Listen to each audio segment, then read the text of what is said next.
Welcome to our part 1 of our chapter 8 discussion, where we're looking at inventories and cost of goods sold.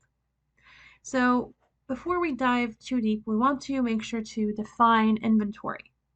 So for a merchandiser and a merchandising company, inventory is going to consist of all the goods owned and held for sale to customers. So anything a company buys to sell to its customers. And inventory is something that is expected to be converted into cash within the company's operating cycle. So when we look on the balance sheet, inventory is going to be listed right below accounts receivable because it's just one step removed, just one step further from being converted into cash than receivables are. So the normal listing would be cash first, accounts receivable next, and then you will often see inventory listed right below accounts receivable. So when you purchase inventory is considered to be an asset on the balance sheet. So the cost of that inventory is sitting on the balance sheet. But as soon as you sell that inventory, your inventory drops. Remember, we have to when we make that entry to record the cost of a sale, we debit cost of goods sold and credit inventory. Well, this is a visual representation of that happening. So when we sell inventory, it goes off, the cost of that inventory goes off of the balance sheet and it moves or flows through to the income statement in the form of cost of goods sold. So the more inventory we sell, the more cost of goods sold we have, and the higher our cost of goods sold, the smaller our gross profit. But we know that as we sell more inventory, your revenue will grow proportionately as well. So we want to keep that in mind. So it's not to say that cost of goods sold, by selling more things, your gross profit will always fall because revenue goes up as well. But just conceptually, the larger that this number is cost of goods sold, the smaller your gross profit, because your revenue minus cost of goods sold equals gross profit. But when we make a sale, our revenue will grow and our cost of goods sold will grow. So just keep in mind when we sell inventory, the cost of that inventory now moves off of the balance sheet and onto the income statement. Now, we understand that concept that when I sell a unit, we move the cost of goods sold, or move the cost of that item rather, to cost of goods sold. But in reality, a company is going to have, if we're looking at identical units of inventory, a company will often have these identical units that were bought for different prices. So how can that happen? Why would all these identical units have different prices? Well, what if a company bought one batch on one date and then the other batch on a later date? Prices change and fluctuate. Or maybe a company bought from a different supplier this time around. Although it's the same product, the different supplier might be charging more or less. Or the company might have purchased a smaller batch, for example, than they usually do. And remember, with a lot of these suppliers, the more you buy at a time, often you get a bulk discount. So in reality, we have to keep in mind that although we're selling identical units all the way through, when we purchase those units for resale, we might end up paying different amounts for these units depending on when we buy them or who we buy them from. So when you have these identical units having different costs attached to them, now the question then becomes, which costs then do we use when we measure cost of goods sold? What cost are we going to take out of inventory now and move to cost of goods sold?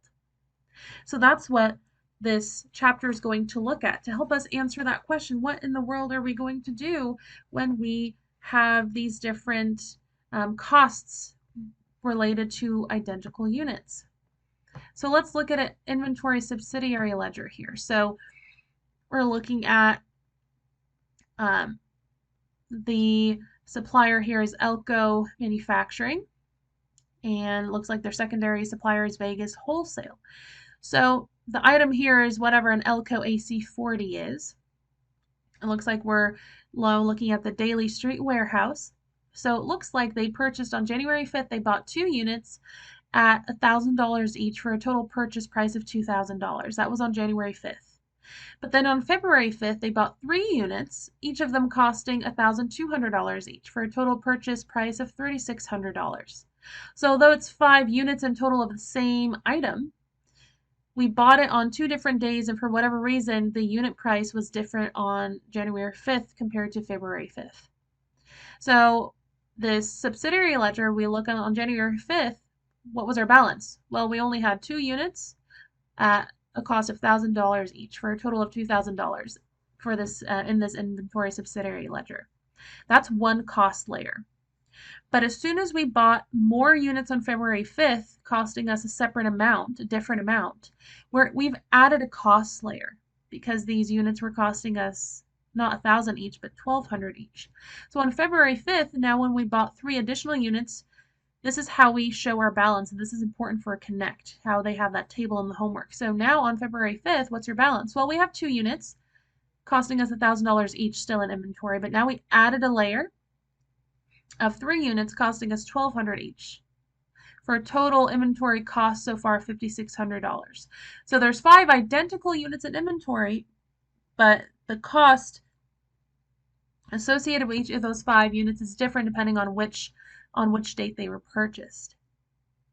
So now let's say it's February 6th and we sell 1 unit. Well, which cost do you have to use? Well, how are you going to find the cost of goods sold of that 1 unit? Do you use 1,000? Do you use 1,200? What do we do?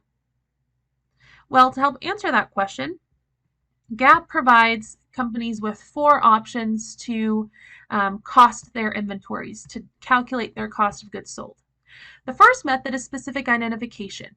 This is where you actually go and look. If you sell 1 unit, you go to see, okay, which unit did I actually physically sell? Was it the one that cost me, one of the ones that cost me 1,000 each, or one of the ones that cost me 1,200 each? Then you actually go into the storeroom and check.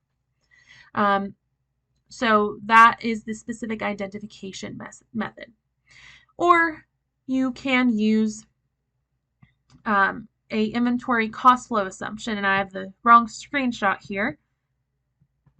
There we go, that's better. So if a company doesn't use under US GAAP the specific identification method, then GAAP allows them to choose a cost flow assumption instead. And there are 3 different cost flow assumptions that a company can choose from. These cost flow assumptions are as follows: the average cost method, FIFO, which is short for first in, first out, or LIFO, which is short for last in, last out. So if we don't go and look on the shelves and see exactly which unit we sold, you're going to just choose an assumption, and using this assumption, that is going to determine your cost of goods sold. So we're going to pause here, and in the next video, we'll look at each of these methods and look at an example of each.